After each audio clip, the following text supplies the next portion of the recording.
tatlong most wanted person naman po sa Pangasinan na naaresto sa magkakahiwalay na operasyon ng PRO1. Para sa detalye, kasama natin Idol Joanna De Vera. 104.7 IFM. Report!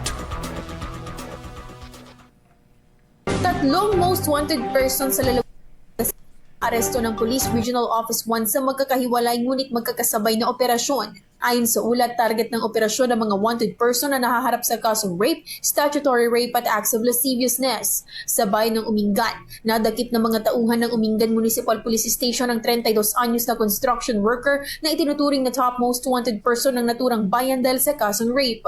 Samantala sa bayan ng Infanta, inaresto ng pinagsanib na puwersa ng Infanta Municipal Police Station, 105th Regional Mobile Force Battalion 1 at Santa Cruz Municipal Police Station ang 33 anyos na magsasaka na nakatala bilang top most wanted person ng munisipyo para sa kasong acts of lasciviousness. Isinilbi sa sospek ang warrant of arrest na may inirekomend ng piyansang nagkakahalaga ng 200,000 piso. Sa hiwalay namang operasyon, nadakip ng San Quintin Municipal Police Station katuwang ang Provincial Intelligence Team Pangasinan Regional Intelligence Unit 1 ang isang 40 anyos na individual na kabilang sa top 2 most wanted person sa bayan. Nahaharap ito sa kasong statutory rape.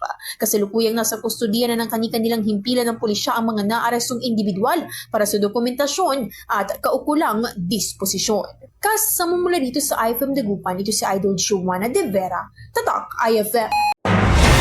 IFM News. IFM News. IFM News.